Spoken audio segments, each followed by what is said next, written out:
नमस्कार, আমি অপরাজিতা আঢ্য, আপনি দেখছেন নিউজ टुडे। 15 दिसंबर 2025 पश्चिम बंगाल का मध्य भाग आज भारतीय हैंडबॉल का केंद्र बन गया, क्योंकि 54वीं सीनियर पुरुष राष्ट्रीय हैंडबॉल चैंपियनशिप 2025 का शुभारंभ हुआ। आइए देखते हैं न्यूज टुडे चैनल के माध्यम से पूरी खबर।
হ্যাঁ, অ্যাকচুয়ালি আমরা যখনই অফারটা পেলাম যে ন্যাশনাল হ্যান্ডবল চ্যাম্পিয়নশিপটা তারা বেঙ্গলে করতে চাইছেন এবং এখানে আমাদের যখন অফারটা এলো আমরা বললাম ঠিক আছে, তাহলে আমাদের যে স্পোর্টস ইউনিভার্সিটি তৈরি হচ্ছে সেই ক্যাম্পাসে এটা হোক, এবং ওরা অ্যাকসেপ্ট করলেন। এবং যদি এটা তৈরি হচ্ছে মানে একদম তৈরি হয়ে গেলে আরও বেটার হতো, কিন্তু সেটা তো একটা সময় সাপেক্ষ ব্যাপার, যার জন্যে আমরা এটা করলাম।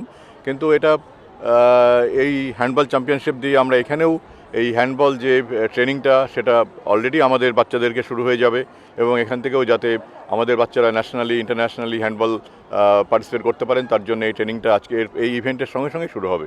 তাছাড়া অন্যান্য ইভেন্টগুলো জানুয়ারির 1 তারিখ থেকে শুরু হচ্ছে।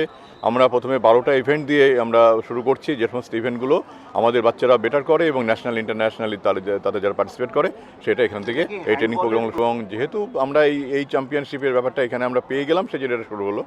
এবং তাছাড়াও এই ক্যাম্পাস তো এখন মানে আমরা শেষ করতে চলেছি, এবং এখানে ইউনিভার্সিটি চালু হবে, তারপরে এখানকার ট্রেনিং প্রোগ্রামগুলো চালু হবে, একাডেমি চালু হবে, এগুলো আস্তে আস্তে চালু হবে। এবং এই ইউনিভার্সিটি ফুল ফ্লেজে আগামী 2 বছরের মধ্যে এটা ফুল ফ্লেজে কাজ শুরু। আমাদের প্রত্যেকটা জেলাতে আমাদের প্রেজেন্স রয়েছে টেকনো ইন্ডিয়া।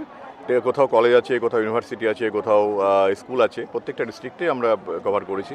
এবং যার জন্যে এখান থেকে এই একাডেমির সাথে এই ইউনিভার্সিটির সাথে প্রত্যেকটা ডিস্ট্রিক্টকে কানেক্ট করা হবে, এবং প্রত্যেকটা ডিস্ট্রিক্ট কানেক্ট করে সেখান থেকে যে সমস্ত বাচ্চারা বেটার করছে তাদেরকে ওখান থেকে ক্যাম্প করা হবে, ওখান থেকে তাদেরকে প্রপার ট্রেনিং করানো হবে। যে সমস্ত বাচ্চারা বেটার করবে তাদেরকে আমরা এই একাডেমিতে নিয়ে আসবো।